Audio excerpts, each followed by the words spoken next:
What's up, my friend? Abby here, and welcome back to Writer's Life Wednesdays.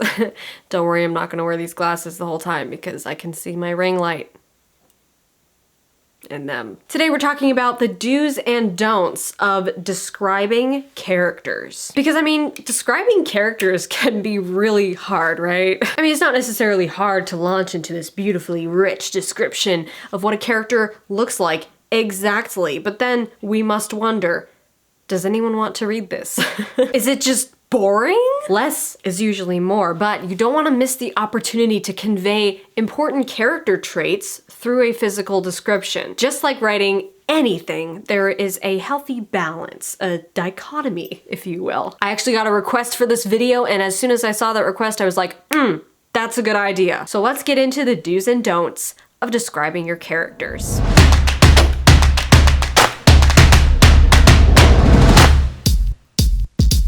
So here's how we're gonna do this. First, we're gonna talk about describing other characters, like your point of view character, describing other characters that she comes in contact with, and then we're gonna talk about your point of view character describing herself.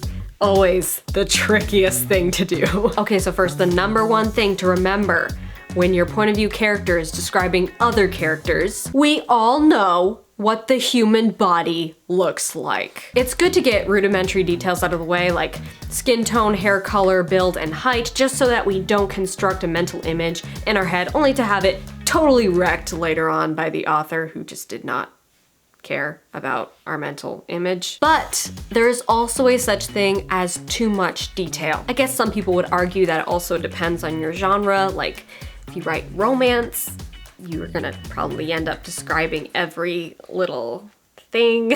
But I would argue that it does not matter what genre you write. You can make your character descriptions actually matter and still be descriptive and beautiful, but not drag on and on and on as if the reader doesn't know what another human looks like and needs some help imagining. So this is the delicate balance. Too much description, not enough description. But I feel like a lot of writers get so afraid of too much physical description that they miss a great opportunity to convey important character traits and personality traits through the character's appearance. So let's break it down to two categories: things that are good to know, just basic things for mental image purposes, and things that are golden opportunities to tell us some more about the character themselves. So, good to know basic descriptions. Facial features: eyes, lips, nose, jaw, brows, etc. Build and height, skin tone and texture, hair color and texture. And the descriptors that can tell us a lot about a character are hairstyle, how a person styles their hair or doesn't style their hair. It says a lot about their character. Distinguishing features such as tattoos or scars, that tells us a lot about the character's history. Makeup, or the lack thereof, says a lot. Clothing. Style is a huge reflection on personality. Voice or accent says a lot. No pun intended. Posture. Is it good or bad?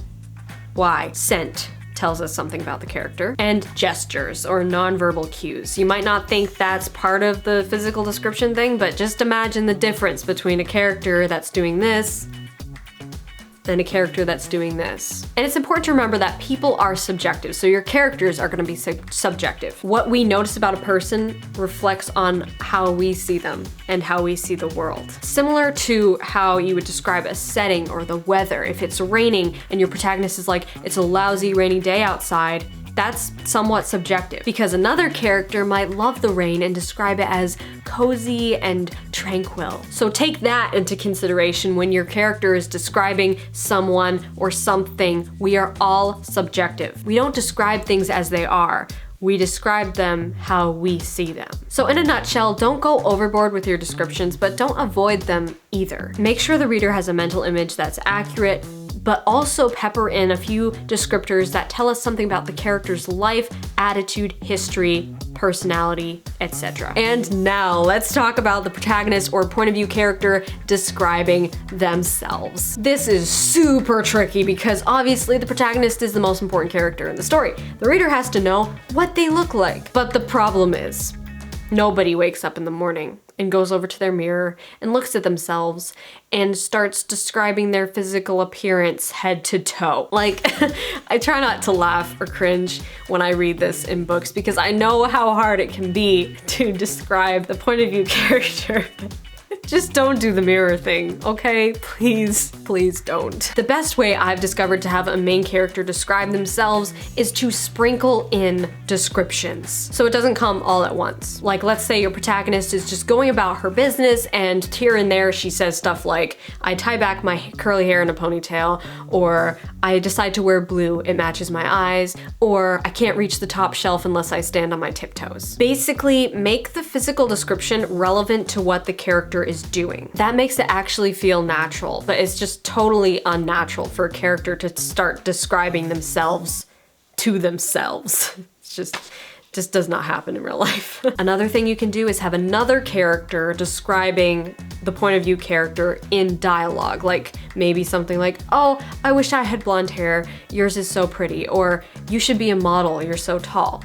Stuff like that. Another way I like to bend the rules and get a full body description of my main character in there is to have dual point of views and have both characters describe each other in their respective chapters. This is also like bonus points because then you can sneak in both characters' subjective lenses of the other character, which is also good to know. If you do this method, just follow the tips that I gave in the beginning of this video. Same rules apply. Okay guys, that's it. That's my best advice on describing characters in such a way that will not bore your readers to sleep, and in fact will do just the opposite by revealing a lot about the character being described and the character who's doing the describing. Smash that like button if you liked this video, and be sure to subscribe to this channel if you haven't already, because I post writing videos every Wednesday and I would love to have you here in the community. Also, if there's a topic that you would like me to cover in a video, be sure to leave your requests in the comments below, because I read every single comment and I want to make the kind of content that you want to see. Until next week, my friend, rock on.